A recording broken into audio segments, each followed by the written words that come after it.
Amadeus 91.1, Buenos Aires, Argentina.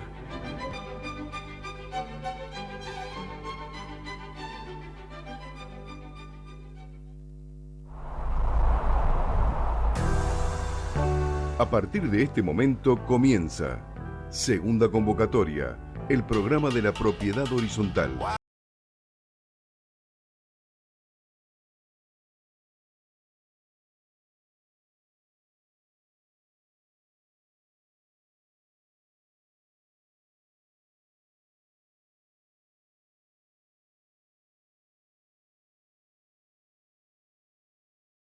Es una nueva emisión de Segunda Convocatoria, el programa de la propiedad horizontal, ideado y realizado por el Foro de Abogados de la Propiedad Horizontal. Miércoles 28 de junio del año 2023, estamos en nuestra emisión 108, en la tercera temporada de Segunda Convocatoria, como siempre en vivo aquí en FM Amadeus 91.1. Y vamos rápido a saludar a mi colaborador, mejor dicho, a mi compañero. Me distrae, el operador me distrae, me está hablando por... bueno, vamos a saludarlo primero a Ricardo Piñeiro, porque es el que distrae, sí, ¿no? Señor. Habla los auriculares y me distrae, me descentra, como diríamos. Así que voy a saludar a mi compañero presente aquí en la mesa del estudio central de Amadeus 91.1, el doctor Hugo Miglione. ¿Cómo te va, Hugo? Buenas tardes, audiencia. ¿Qué tal, Jorge? Bueno, bien, o sea, preparado para tratar justamente un tema que hoy es bastante interesante, que tiene que ver mucho con las sorpresas que se lleva el adquirente de alguna propiedad o de un automóvil inclusive, ¿no? Sí, por supuesto, de cualquier bien, de cualquier objeto. Mueble o inmueble. Sí, sorpresas te da la vida, así que sobre eso vamos a hablar como tema central hoy en esta emisión de Segunda Convocatoria. Antes, si te parece, Hugo, primero saludamos a Ricardo, que es el centro del programa, que hace posible que salgamos al aire, pero también vamos a saludar a los compañeros del Foro de Abogados de la Propiedad Horizontal, que hoy no están presentes, a los doctores Sebastián Areitio, Héctor Bregman, a quien le decimos que se recupere pronto, y al doctor Gustavo Griffi. Hugo, ¿cómo se comunican los oyentes, las oyentes también, con el programa y con la radio? Bueno, y con el Foro de Abogados de la Propiedad Horizontal. Se pueden comunicar a través de nuestra página principal, que es Foro de Abogados de la Propiedad, por Facebook, que es Foro de Abogados de la Propiedad Horizontal, también por Twitter, @Foro de Abogados PH, y también nuestro correo, forodeabogadosph@gmail.com. Y considerando que nuestra página principal es www.forodeabogadosph.com.ar. Muy bien, 19:06, 14 grados 4, está muy lindo en la ciudad de Buenos Aires, un poquito fresco, pero está muy bien. Si querés podés dar, Hugo, los medios de contacto con la radio directamente. Pueden comunicarse directamente las líneas 4300-0114 o 5031-0801, y asimismo tienen, como suelen hacer durante toda la semana, la dirección para mandar mensajes por WhatsApp al número 11 2395 1992. Muy bien, también nos escuchan online a través de la página de la radio, www.radioamadeus.com.ar, por la app, por la aplicación de la radio, que la pueden bajar de las tiendas de los celulares en cualquiera de sus dos versiones, que se denomina Amadeus. Así la buscan, así la encuentran, la pueden bajar y nos escuchan con alta fidelidad.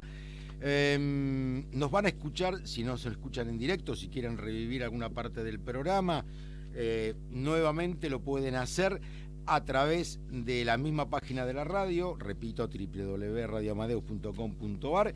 Van a la solapa del programa Segunda Convocatoria, el programa de la propiedad horizontal. Allí van a encontrar a partir de las 8, un poquito pasada las 8, es decir, cuando nosotros estamos terminando esta emisión, la grabación del programa, así como también varios de los programas anteriores, un año al menos hacia atrás. No todos, estamos en la emisión 108, pero van a encontrar una buena cantidad, más o menos 50 programas que están en la web de la radio. Si nos quieren escuchar y ver a partir de mañana o pasado, lo pueden hacer también en la versión audiovisual, por eso decía ver y escuchar, de este programa en el canal de YouTube del Foro de Abogados de la Propiedad Horizontal. Creo que no nos falta nada, doctor Milioni, así que por lo tanto vamos a lo nuestro. El tema central en segunda convocatoria. Como lo adelantaste, Hugo, hoy vamos a hablar de vicios ocultos y vicios aparentes en las construcciones, ¿no es cierto? ¿En qué se diferencian? También vamos a comentar la cuestión de los vicios de materiales, pero bueno... Y garantías que se deben. Y las garantías y el saneamiento como temas liminares de la emisión de hoy. Si me permitís, comienzo hablando de la responsabilidad por los vicios ocultos. Esto está estructurado básicamente en el Código Civil y Comercial de la Nación, ¿no es cierto? Lo vamos a encontrar allí en el articulado que muy específicamente lo determina. Hay algunas diferencias con el código anterior, con el que llamamos Código de Vélez-Arfiel, es decir, que a partir de 2015 en adelante, desde agosto de 2015, estamos ya por cumplir otro añito más desde la puesta en funcionamiento del código, se han generado algunos cambios que es interesante tenerlos en cuenta. Es algo que, como bien decías, Hugo, no solamente afecta por cualquier tipo de adquisición a título oneroso de objetos, de bienes. Nosotros vamos a hacer especial hincapié, por supuesto, en unidades funcionales, en inmuebles que tienen relación con el derecho real de la propiedad horizontal. Exactamente. Cuando hablamos del contenido de la responsabilidad por vicios ocultos, ya nos dirigimos al artículo 1051 del Código Civil y Comercial, en el que se dice que la responsabilidad por defectos ocultos se extiende a, por un lado, los defectos no comprendidos en las exclusiones que vamos a ver después en el artículo 1053, y por el otro lado ya se adentra en los vicios redivitorios, considerándose tales los defectos que hacen a la cosa impropia para su destino por razones estructurales o funcionales, o disminuyen su utilidad a tal extremo que de haberlos conocido el adquirente no lo habría adquirido, o su contraprestación hubiese sido significativamente menor. Es decir, el vicio redivitorio, que es el vicio oculto agravado, digamos, ya está allí definido como una de los generadores de responsabilidad por parte de quien es el enajenante de la cosa. Si bien el código no define el vicio oculto, sí estipula en el artículo 1051 que un vicio es oculto cuando se trata de un defecto que el adquirente no conoció o no debía conocer en atención a lo que dispone el artículo 1053, inciso A. Entonces, los vicios ocultos pueden definirse como defectos no ostensibles o evidentes.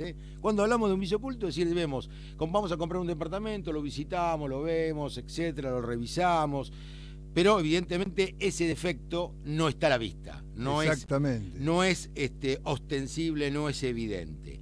Después vamos a ver también alguna disquisición que se hace con respecto al experto. No es lo mismo la vista o el análisis que puede hacer una persona del común, nosotros, cualquiera de nosotros, con la si el adquirente tiene relación con la temática de la gente que interviene en la construcción. Es decir, un ingeniero, un arquitecto, un maestro mayor de obras, alguien que sea de la actividad de manera profesional, un habitualista, un inmobiliario, ya tienen otras características, otros conocimientos que hacen menguar la responsabilidad del enajenato, por lo menos al revés, diría yo, hacen agravar la necesidad del análisis por parte de quien va a adquirir. El vicio oculto para adquirir la calidad de redivitorio debe ser grave. Es decir, ¿qué es un vicio? ¿Qué son los llamados vicios redivitorios? Bueno, los vicios ocultos pero graves. Y aquí se articulan tres modos de definir esa gravedad del vicio, como bien lo leíamos recién en el artículo 1051 en el inciso B. Por un lado, la impropiedad estructural, así lo dice la ley, la impropiedad funcional y después la disminución de utilidad que de haber sido conocida por el adquirente no lo habría adquirido o su contraprestación hubiera sido significativamente menor. Acá permitime decir algo que, a diferencia del código anterior de Vélez, esta pequeña frase que dice significativamente menor tiene que ver con el enunciado anterior, que era dar menos. Pero dar menos puede ser una suma muy ínfima. Claro. Significativamente menor significa que puede acogerse realmente a un daño que él cree haber sufrido, ¿no es cierto? Con lo cual puede disminuir. Y sobre todo para la audiencia, digamos aquel que puede ser lego en la materia, le mencionamos por qué se llama redivitorio el vicio. Porque en realidad es más que nada una denominación por el cual se comienza determinado una solución legal antes que caracterizando propiamente al defecto, porque la palabra redivitorio viene de redivir, que significa devolver, o sea, esto implicaría volver atrás. Implicaría entregarlo, nunca habría posibilidad de arreglo, ¿no? Claro Así que sí. Entonces, en función de esto, justamente ya vos mencionaste, hacen a la cosa de forma impropia, ya sea por su destino, ya sea por su funcionalidad, su estructura, o por disminución, justamente, y que al conocer la disminución, el adquirente hubiera realmente ofrecido una suba significativamente menor. Teníamos algo que mencionaste antes, que era exclusiones. Sí, el artículo 1053, al que hice referencia porque lo hace la ley, y sería bueno saber cuáles son las exclusiones a la responsabilidad por defectos ocultos, ¿no es cierto? Menciona que la responsabilidad por estos defectos no comprende a esos defectos, como bien mencionaste antes, que el adquirente conoció o debió haber conocido mediante un examen adecuado, ya sea porque si compraba un inmueble usado y por las características justificaba un examen, o que por su propia idoneidad, por ser técnico o relacionado con los inmuebles, debería tener ya un conocimiento acabado de que podría surgir un problema. También tiene la posibilidad de que ante situaciones complejas y ante la necesidad de que pueda llegar a tener la concurrencia de una persona con conocimiento científico mayor, claro, ¿no es cierto?, puede justamente mencionar o citar al personal especializado. Otra situación que también nos exime en este caso de la responsabilidad por defectos ocultos es algo que mencionamos hace un ratito, que al momento de la adquisición esos defectos no eran visibles. O sea, no existían, o por lo menos no habían aparecido. Claro. ¿No es cierto? En este momento, ¿a quién le corresponde probar esto? Al adquirente. ¿Y cuál sería el punto temporal de referencia con respecto a esta cuestión? ¿Desde cuándo debemos considerar que existe un vicio o no existe un vicio oculto? En los casos de esta responsabilidad, todo aquello que está oculto tiene 60 días el adquirente para denunciarlo. Claro. ¿No? O sea, no puede hacerlo en cualquier momento. O sea, acá hay un plazo para que el vicio o el defecto oculto sea denunciado, y es el de, como bien dijiste, 60 días. ¿Pero a partir de cuándo? Estamos hablando acá de la adquisición de derechos, que no es la mera celebración del contrato, sino cuando ya se escribe. Es importante tenerlo en cuenta. Claro. No hay que tener en cuenta la celebración del contrato, sino cuando se adquiere el derecho. Claro, es cuando ya tiene la posibilidad de ser el titular de esos derechos. Y lo otro significa... Es decir, posesión, tradición más título. Tradición más título. Y la otra que tiene que ver, fuera de esta situación ya legal, es cuando pudo ser advertido el defecto. Claro. O sea, a partir del momento en que lo advierte, pongamos someramente una ligera mancha de humedad, no aparece de golpe toda la pared, o sea, aparece de a poco. Entonces tiene que, por lo menos, saber que dentro de los 60 días tiene que hacer el reclamo. 60 días de haberse manifestado. Pero hay una excepción a esto, que es el incumplimiento de esta carga, en verdad, que extingue la responsabilidad por los defectos ocultos. Se exceptúa cuando el enajenante, es decir, aquel que transfiere, que vende, haya conocido o debido conocer la existencia de los defectos. También. Ahí es una excepción que te permite zafar un poquito de este plazo fatal de los 60 días de haberse manifestado. Pero bueno, tenerlo en cuenta esto, por supuesto, para todos, para los consorcistas, para los adquirentes, e inclusive también para los administradores, porque después vamos a ver la cuestión cuando lo que se reclama son vicios o defectos ocultos en el consorcio, es decir, en partes comunes.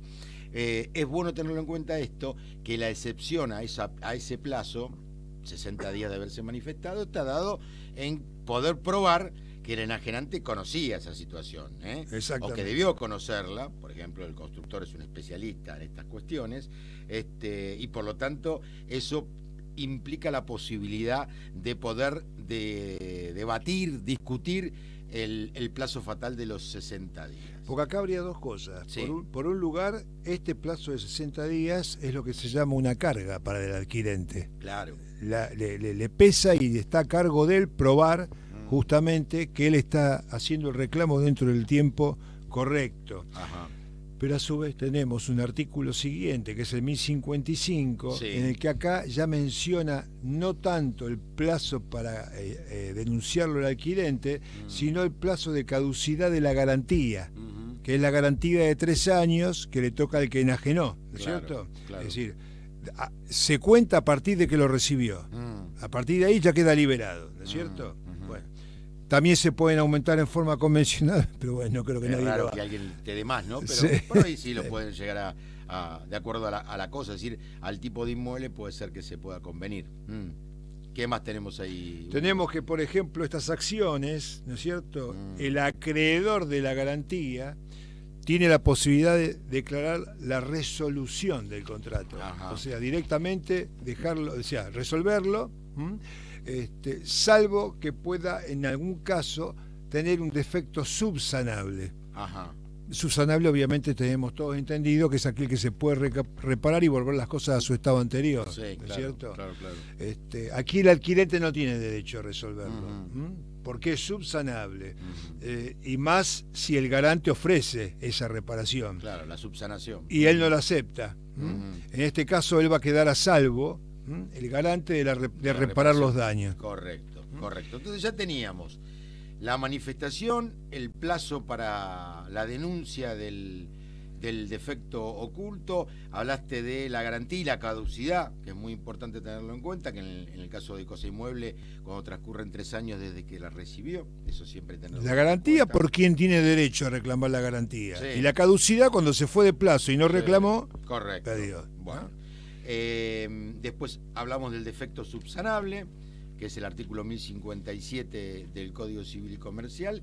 Y ahora te preguntaría sobre la cuestión relativa a los plazos de prescripción. Claro, acá es fundamental, ya no corre el problema de denunciarlo dentro de los 60 días, sino que es la pérdida accionar. Claro. O sea, pierde la acción de reclamo pasado 1 año, en el caso de los vicios redivitorios. Sí. Y en el caso del constructor, cuando hay una ruina total o parcial, Claro.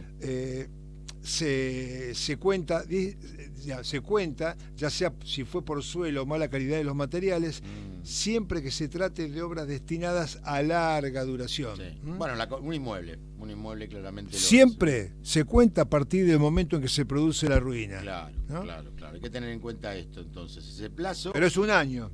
siempre es 1 año, pero a partir, en el caso de vicio de construcción, de suelo o de mala calidad de los materiales, por la cual haya responsabilidad por ruina total o parcial, el plazo se cuenta desde que se produjo la ruina. Pero a la vez, como contrapartida, hay una obligación de saneamiento, lo que se denomina en técnica jurídica saneamiento, es un instituto de la responsabilidad, que en el 1033 dice que los sujetos responsables al saneamiento son el transmitente de bienes a título oneroso, es decir, debió haber una contraprestación económica. Siempre debe haber una. Quien ha dividido bienes con otros también tiene esa obligación de sanear, y sus respectivos antecesores. Cuando hay diferentes transferencias. Claro, si han afectado las correspondientes transferencias a título oneroso. Es decir, como vimos anteriormente, los vicios ocultos, en este caso hablamos genéricamente de redivitorios, nacen en los contratos de compraventa para luego extenderse a todos los contratos onerosos. La onerosidad es un elemento central del régimen legal, lo cual da cuenta de su naturaleza económica antes que moral. Sí, acá corre directamente la parte económica. Lo crematístico, es decir, el dinero y la reparación de lo económicamente pactado. Lo importante no es el valor de la palabra empeñada, sino el desequilibrio prestacional. Ante la ausencia de prestación y contraprestación, no corresponde analizar vicios ocultos. Garantía. A ver. Claro, acá tenemos justamente aquellas que están comprendidas por el saneamiento. El saneamiento vendría a ser limpiar, digamos, Sí. atenuar o liberarse de lo que es la carga obligacional, ¿no es cierto? Con el saneamiento. Ujú. Por eso en este caso tenemos que el obligado al saneamiento tiene que garantizar por evicción y por vicios ocultos. A diferencia de los vicios ocultos, llamamos evicción a todo aquello que puede ocasionar una turbación en el ejercicio normal del derecho del adquirente. Acá te diferenciar entonces ahora. Hablábamos de vicios ocultos. Bueno, por supuesto, adentro de los vicios ocultos, los más graves, los redivitorios. Los aparentes no hicimos mucha mención, pero bueno, el aparente es el que obviamente se manifiesta a simple vista. A Está simple claro, ¿no es vista. cierto? Y ahora entramos a definir, bien lo hiciste vos recién, Hugo, lo que es la evicción. Porque esa evicción, que es la turbación del derecho, claramente también implica una garantía. Y con respecto a la Esta responsabilidad de Mm. saneamiento, aunque Sí. no lo hayan estipulado las partes, rige igual. Ah, ahí está, bien. Existe. Eso es importante tenerlo en cuenta. Ahora, hay que saber que estas garantías no son de orden público. Es decir, no son garantías obligatorias, garantías que serían indisponibles. En verdad son supletorias.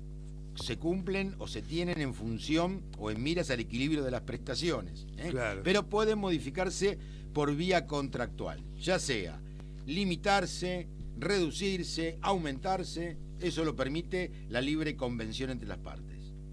Hay una mención general como de término de este tema aquí en la evicción, que menciona que las garantías por vicios ocultos se toman como efectos naturales de los contratos onerosos. Claro. Todo contrato que sea a título gratuito no origina este tipo de... No se puede aplicar todo lo que estamos hablando. Y todo esto está regulado por ley. Y aún se aplica al estar regulado por la ley, aunque no haya habido convenio o estipulación entre las partes.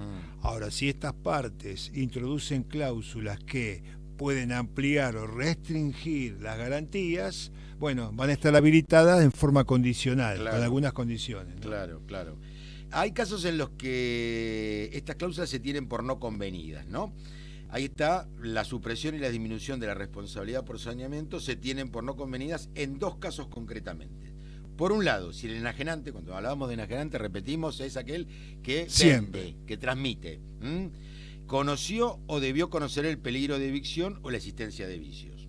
Allí, la supresión o la disminución de la responsabilidad por saneamiento se tiene por no convenida. Y por el otro lado, si el enajenante actúa profesionalmente, lo hablábamos anteriormente, en la actividad a la que corresponde la enajenación, a menos que el adquirente también se desempeñe profesionalmente en esta actividad. Ahí Acá la cosa habría una se compensación. compensa, ¿no? Por eso, con respecto a lo que es el inciso A, menciono lo que puede ser un mero contacto entre negocios, como puede ser un agente inmobiliario, Sí. que actúa como intermediario en la operación, y el otro que directamente lo compra el constructor. Claro. ¿No es cierto? Claro que sí. Hacer la salvedad. Claro que sí.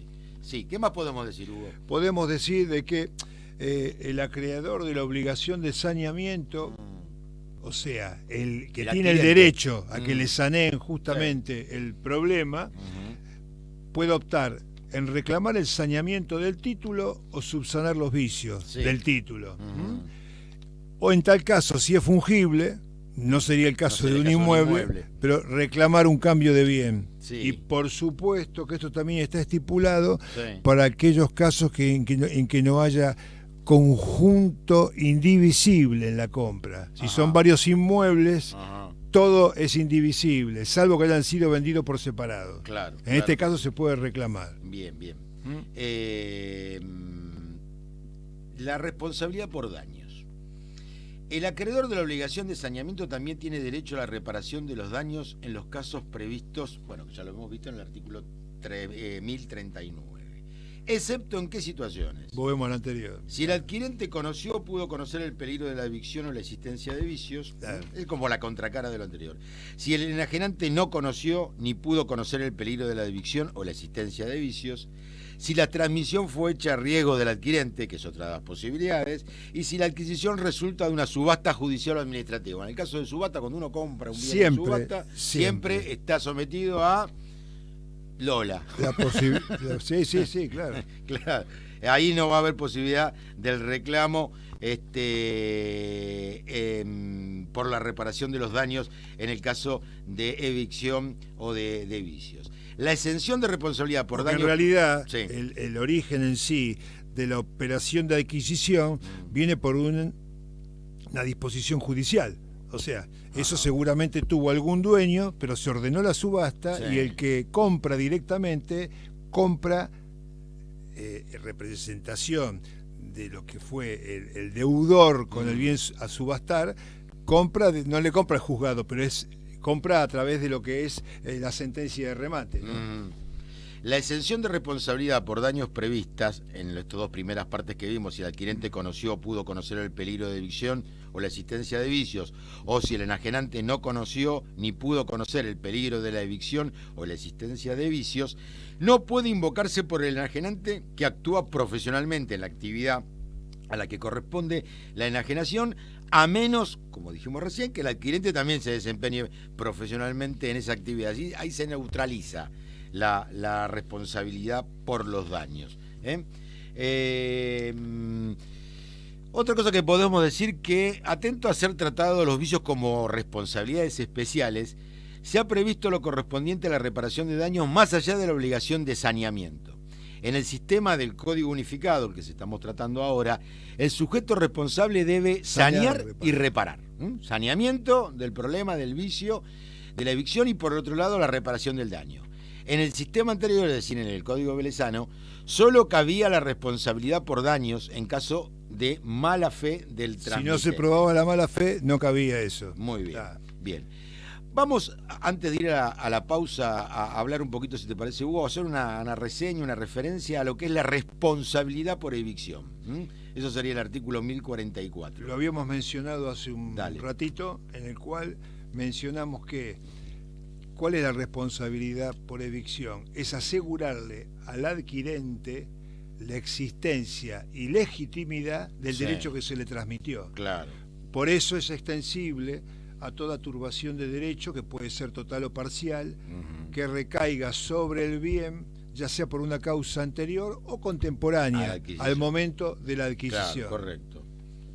Y los otros supuestos serían los reclamos de terceros fundados en derechos resultantes de la propiedad intelectual o industrial, excepto si el enajenante se ajustó a especificaciones suministradas por el adquirente, esto no tan relacionado con los bienes inmuebles, y las turbaciones de hecho causadas por el transmitente. ¿Qué exclusiones tenemos a esta responsabilidad por evicción? ¿Qué no comprende? Las exclusiones por esta responsabilidad comprende, cuando dijimos también... No comprende. No comprende. Cuando mencionamos por el transmitente... está el otro caso, que haya turbaciones de hechos que causen terceros. Sí. En este caso, obviamente, no hay responsabilidad por evicción. O lo que puede tener una turbación de derecho que provenga de una disposición legal. Y la más importante para los efectos de los inmuebles es que resulta la evicción resultante de un derecho de origen anterior a la transferencia. Y consolidado. Después consolidado. Posteriormente. En este caso, el tribunal se puede apartar de esta disposición cuando hay un equilibrio notablemente desproporcionado. Y finalmente, para esta parte, ¿qué es la citación por evicción? El artículo 1046 del Código. Cuando un tercero demanda al adquirente lo demanda al adquirente en un proceso del que puede resultar la evicción, este garante citado a juicio debe comparecer en los términos de la ley del Código Procesal. Y el adquirente puede seguir actuando en el proceso. Muy bien, vamos a la pausa. Foro de Abogados de la Propiedad Horizontal. Soluciones jurídicas para consorcios, conjuntos y desarrollos inmobiliarios. www.forodeabogados.com forodeabogadosph.com.ar. Correo electrónico forodeabogadosph@gmail.com. En Facebook, Foro de Abogados de la Propiedad Horizontal. En Twitter, @Foro de Abogados PH. Y en Instagram, Foro de Abogados PH.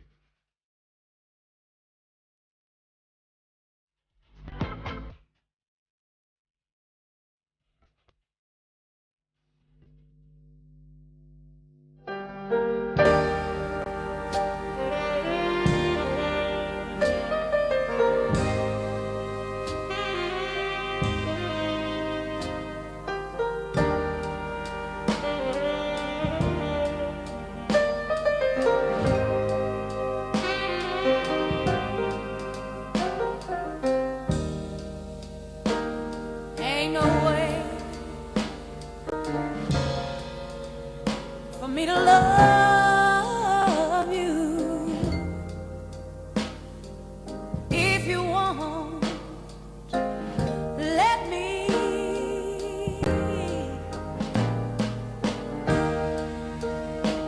It ain't no way for me to give you all you need. If you won't let me give all of me, I know that a woman's duty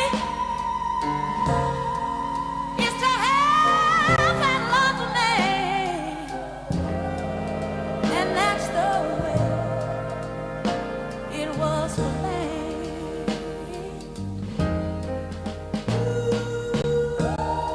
Oh, but how can I give you all the things I can if you're tying both of my hands? Oh, it ain't no way, ain't no way, it ain't no way, ain't no way, it just ain't no way, baby. Ain't no way, baby. Ain't no way. It ain't no way for me to love you if you won't let me.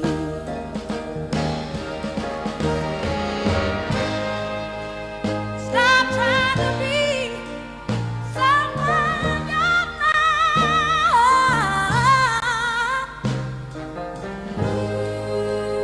Hard-cold cruel is a man who paid too much for what he got. And if you need me, like you say you do. Oh, baby, don't you know that I need you? It ain't no way. I tell you that it ain't no way, it ain't no way, it ain't no way, baby. No, it just ain't no way. It sure ain't no way. It ain't no way for me to love you if you won't let me.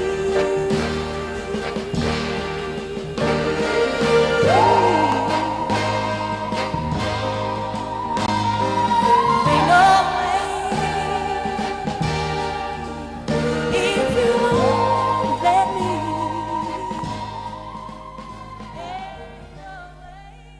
Bueno, estábamos escuchando a la señora Aretha Louise Franklin, más conocida artísticamente con el nombre de Aretha Franklin, en un tema muy conocido de ella, ya de la década de los 60. Estuve en la semana, en realidad, escuchando voces femeninas de voces prodigiosas, y en este caso, bueno, la señora resultó tener una actividad, falleció hace nada más que 5 años, realmente no era tampoco tan mayor, tenía 76 años, pero fundamentalmente toda su vida fue productiva y dedicada a la música. En realidad tenía una voz prodigiosa de soprano, y fue artista exclusiva de Atlantic Records, de Columbia, en Warner, un montón de marcas discográficas, y estuvo activa desde el año 56 hasta el año 2017, año de su fallecimiento. Que hacía fundamentalmente, era autora, compositora e interpretaba piano, siendo sus géneros más conocidos el soul, el gospel, ya obviamente desde sus primeros orígenes, el pop rock y el rhythm and blues. La opinión en segunda convocatoria.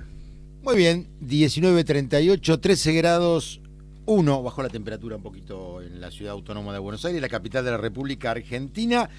Hugo. Quería hacer un comentario, bueno, sobre todo al que puede estar muchas veces involucrado en un juicio. Sí.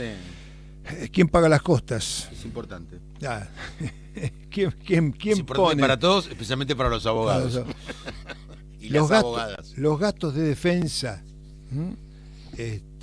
los debe pagar el garante al adquirente, porque obviamente para hacer defender sus derechos, al poner en funcionamiento la maquinaria judicial, ha puesto en movimiento actos con consecuencias dinerarias, ¿no?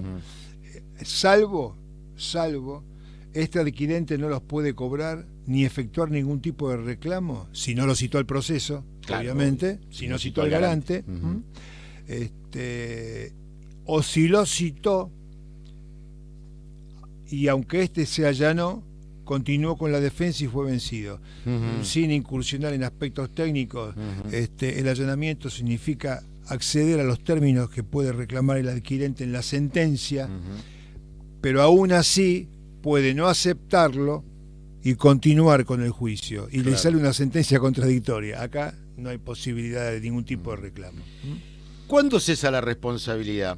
En los casos en que se promueve el proceso judicial, la responsabilidad por evicción puede cesar si el adquirente no cita al garante o lo hace después de vencido el plazo que establece la ley procesal, si el garante no comparece al proceso judicial y el adquirente, actuando de mala fe, no pone las defensas pertinentes, no las sostiene o no interpone o no prosigue los recursos ordinarios que dispone contra el fallo desfavorable, o si el adquirente se allana a la demanda sin la conformidad del garante o somete la cuestión a arbitraje y el laudo le es desfavorable. En este caso no puede seguir reclamando.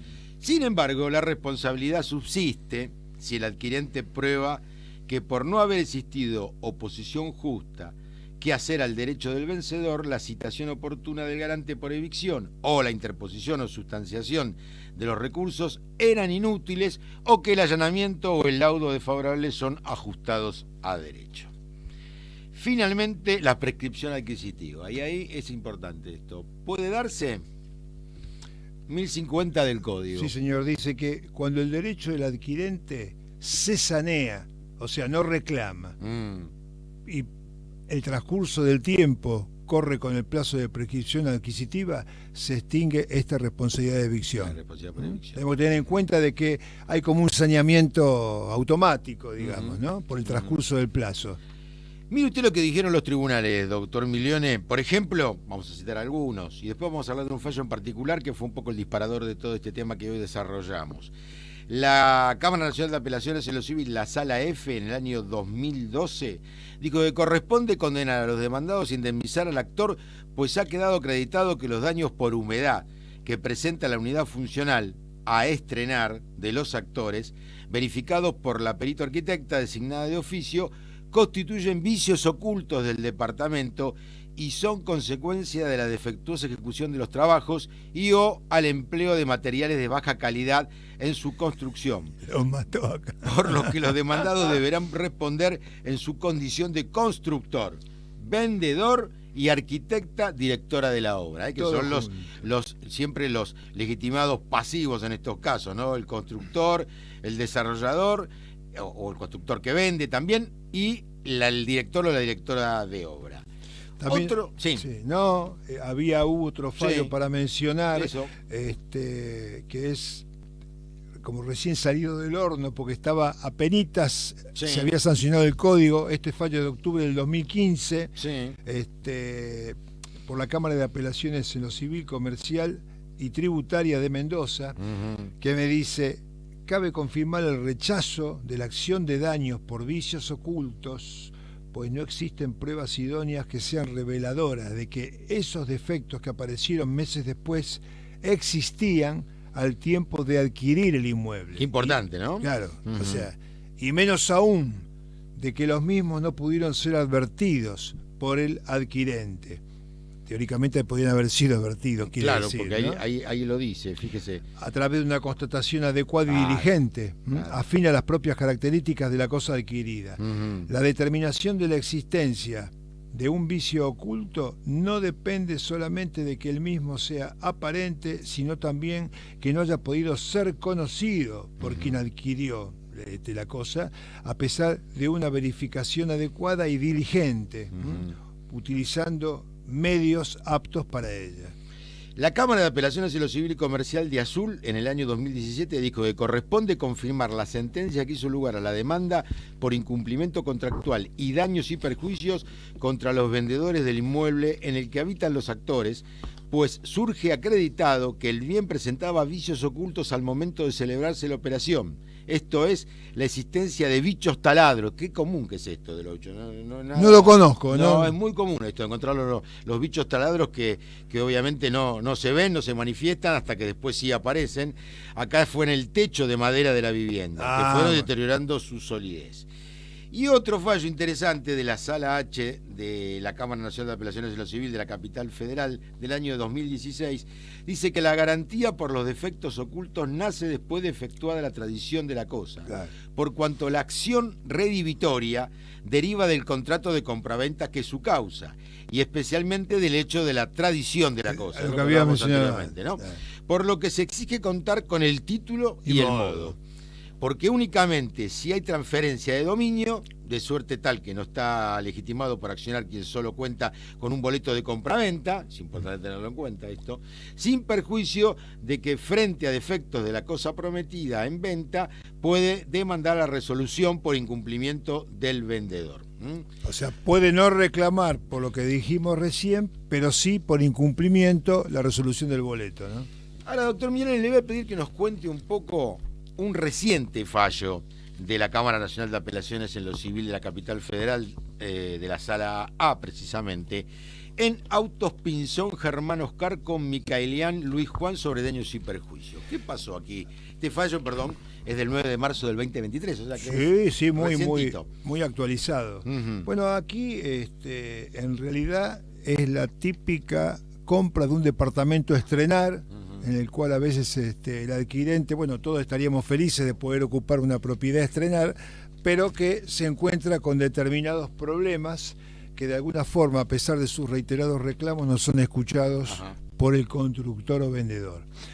Menciona justamente, como elemento que yo les puedo mencionar a la audiencia, que en el año 2018, después de mucho esfuerzo y sacrificio, dice que logró comprar un departamento acá por la calle San Blas, zona de Paternal, deduzco, que fue un inmueble que fue construido y vendido por el demandado. Era un monoambiente y que le fue entregado en excelente estado con paredes recién pintadas. Siendo obviamente, como les mencioné recién, que era una propiedad estrenada, supuso que no presentaría ningún tipo de inconveniente en materia de construcción. Y aunque el edificio tenía 2 o 3 años, su unidad adjudicada nunca había sido vendida hasta la fecha de compra. Esto como antecedente general. Pero dice que al poco tiempo de haberse instalado, comenzó a notar deterioros y fallas referidas a la construcción, y que el vicio no se limitó solo a su departamento, sino que se extendió al edificio en su conjunto. Yo en un momento dado estaba locando un departamento en la zona de Belgrano y comenzó este tipo de situaciones en las cuales las rajaduras comenzaron desde la terraza, pues los palieres hasta abajo. ¿Sí? Claro, ¿Sí? claro. Un edificio que tenía 10 años nada más en ese momento, ¿no? Pero bueno, volviendo al tema justamente precisó que había manchas de humedad en el pasillo contiguo a su vivienda, cerca de las ventanas y rejilla de ventilación. También dijo que tratándose de un departamento a estrenar, inmediatamente denunció el problema al demandado, quien por supuesto, como corresponde, le negó rotundamente que tales manchas de humedad pudieran provenir de filtraciones, sino que en realidad se debía a la falta de ventilación. Bueno, muy discutible, pero bueno, mencionó que en este año, durante sucesivos meses de junio, julio y agosto, se dieron una serie de episodios de varias lluvias que obviamente agrandaron todas estas manchas de humedad. Y como consecuencia de ello, bueno, se cayó el revoque de una pared lindera. Tras sucesivos reclamos, este señor, el actor, que se llama de apellido, señor Micalián, remitió una carta documento describiendo estos vicios e intimando ya en forma fehaciente, la única forma en que podía estar ya legitimado para el reclamo, a verificar y reparar todos los daños. Dijo que la respuesta que recibió por todo concepto, al tiempo de recibir su carta, fue que negó en forma categórica todos los vicios endilgados o que hubiera defectos de construcción. A todo esto dijo que la situación se fue agrandando, hubo mayores daños en la pared medianera, y bueno, ante todo eso se produce la notificación de la demanda hasta que se presenta la persona demandada, ¿no? la que realmente había vendido. Lo primero que hace es de reconocer que comercializó la venta de los departamentos y que hizo el rol de comitente en la construcción del edificio. Posteriormente agregó que el actor acudió a él y que en un gesto de buena voluntad, a sabiendas de que su inmobiliaria comercializó la venta de las unidades, le envió un albañil, esto es lo que dice el demandado, para inspeccionar el departamento, arrojando como resultado el hecho de poder terminar, confeccionar y terminar algunos arreglos, aunque en principio el adquirente no había permitido el ingreso del profesional para hacer estas reparaciones. Entonces, en el artículo 94 que refiere el Código Procesal, que es citación de tercero, la citación obligatoria tercero, que es todo aquel que puede ser involucrado, se considera tercero a toda persona que puede estar sin tener relación directa involucrado con los efectos y los alcances de la sentencia. Por eso es que en este caso lo citó en su carácter de construcción al señor César Gabriel Jiménez. Bueno, se produjo la autoridad de la prueba, por la cual obviamente se ofrecieron los alegatos correspondientes y el juez consideró que el actor Pinzón le compró al demandado Micalián un inmueble, un bien que presentaba ciertos vicios ocultos, que el actor no conoció ni pudo conocer y que de haberlo hecho no lo hubiera adquirido. Por lo tanto, hizo lugar a la demanda y lo condenó al accionado a abondar una suma X, hoy ya no tendría sentido en función de lo que es la desactualización, el envejecimiento de la moneda. Eso es el fallo de primera instancia, ¿no? Claro. En la segunda, la Cámara, la Sala A, confirma el fallo. El monto total de la indemnización al momento fue de 727.871, pero con la actualización aplicando tasa de interés activa a cartera general de préstamos del Banco de la Nación Argentina, o sea que el numerito ya es un poquito más grande. ¿Y qué dijo la Sala? Corresponde admitir la demanda de daños, ya que el argumento que el accionante debió conocer la magnitud de los deterioros propios a un inmueble a estrenar no tiene sustento alguno. sea que no puede considerarse que en supuestos como el de autos, en los que el informe técnico viene a corroborar daños que no son evidentes al ojo común, puede imputársele al demandante la responsabilidad de conocer con certeza las deficiencias en la construcción. El arquitecto puso de manifiesto un defecto grave y oculto que hizo al inmueble impropio para su destino y le restó utilidad y provecho. Mal puede el demandado intentar exonerarse, dice la Cámara Nacional de Apelaciones en lo Civil, Sala A, de la responsabilidad derivada de los vicios del departamento que compró el actor, porque no logró en su pieza recursiva demostrar que éste conocía o debía conocer los defectos propios de un inmueble a estrenar, las fallas estructurales de aquel que impidieron utilizar el departamento para su destino propio, patentizan su obligación de responder. Concluir, siguió la Cámara, que el accionante debía conocer la necesidad de implantar una capa de material aislante, que fue una de las respuestas en la contestación, en la parte interna del parámetro para evitar que la vivienda se vuelva inhabitable, resulta una afirmación sin sustento alguno, ya que esto no era evidente al ojo común de cualquier habitante que va en busca de la adquisición de una propiedad. Finalmente, entendió la Sala A que debe admitirse la indemnización del daño moral, porque la indemnización incluye daños materiales más daño moral, ya que el actor recibió un inmueble en condiciones tan deplorables, dice el fallo, que impidieron su normal uso y goce y se vio obligado a soportar daños en diversos ambientes de la unidad funcional. Foro de Abogados de la Propiedad Horizontal. Soluciones jurídicas para consorcios, conjuntos y desarrollos inmobiliarios. www.forodeabogadosph.com.ar. Correo electrónico forodeabogadosph@gmail.com. En Facebook, Foro de Abogados de la Propiedad Horizontal. En Twitter, @Foro de Abogados PH. Y en Instagram, Foro de Abogados PH. El consultorio en segunda convocatoria.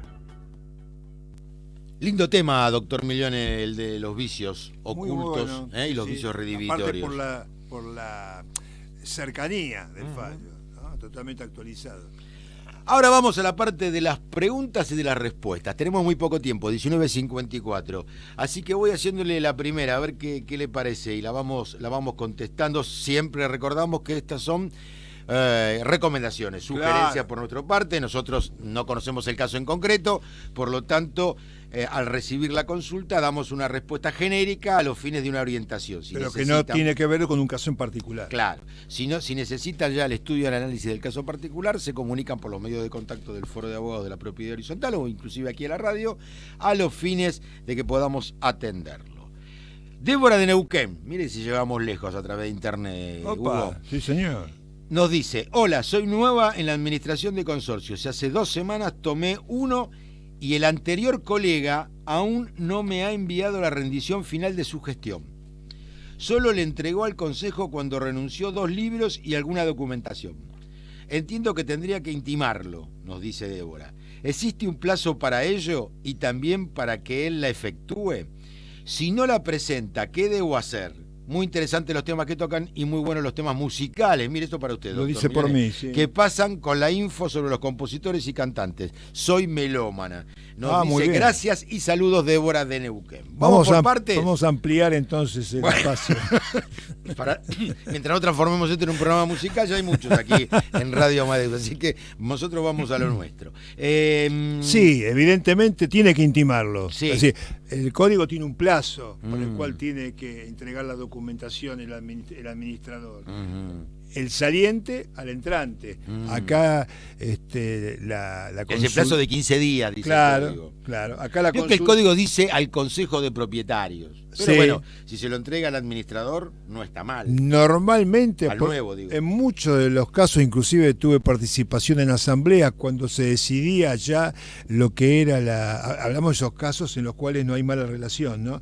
Los casos normales, ya sea por motivos personales del administrador o porque, bueno, se resolvía no renovarle el mandato, se ha combinado siempre que dentro del plazo establecido, el legal, Ujú. como para sacarse un poco la obligación del Consejo, Sí. ya quedaba estipulado en el acta de que el saliente le traiga la documentación, ¿no? Está muy bien. Sí, sí. Ahora, dice que le entregaron 2 libros y alguna documentación. Esperemos que Débora, bueno, es una administradora, es una especializada en estas cuestiones, haya hecho el debido inventario de lo que recibió, ¿no es cierto? Claro. Siempre es importante eso, Claro, hacer el inventario con la salvedad o la reserva de que, bueno, es a revisar todo lo que se ha recibido y eventualmente de faltar documentación o libros del consorcio se harán los reclamos oportunos. Después dice,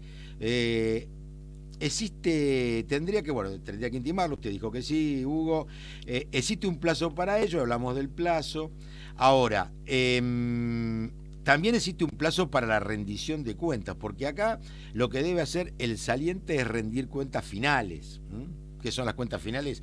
Aquellas que son a posteriori de la última aprobación de cuentas que se le haya realizado en el consorcio. Se llama rendición final del administrador.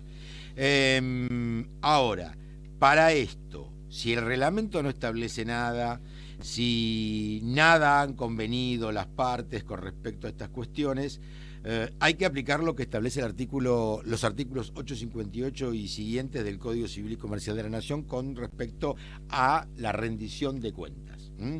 Y ahí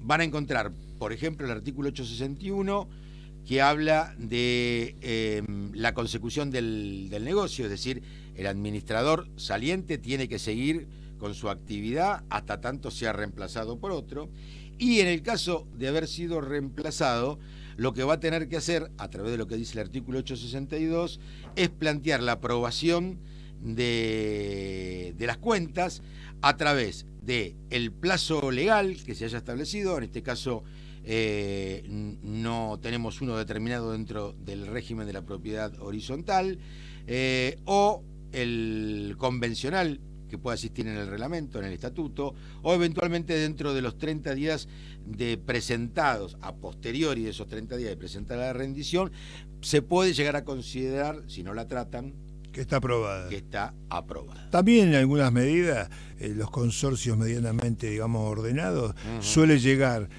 la parte final de la renuncia o, digamos, la movilidad del administrador con un consejo que previamente revisó las cuentas, con lo cual ahí se simplifica el trabajo. Se acortan Y mucho se los acortan tiempos. plazos. Nos vamos, Hugo, 19:59, un gustazo haber estado contigo. Saludo a toda la audiencia, que tenga una buena semana, y saludo a mis colegas, uno sobre todo que está enfermo, que se recupere rápidamente, y a los otros 2 un abrazo virtual a la distancia. Muy bien, saludos a Ricardo Piñero en los controles, le agradecemos como siempre. Nos vemos la semana que viene, el miércoles a las 19, esta vez no me equivoqué. En segunda convocatoria. Después de la escena virtual y antes de Economía y Cultura, 2 de los grandes programas que hay aquí en la excelente programación de Amadeus 91.1.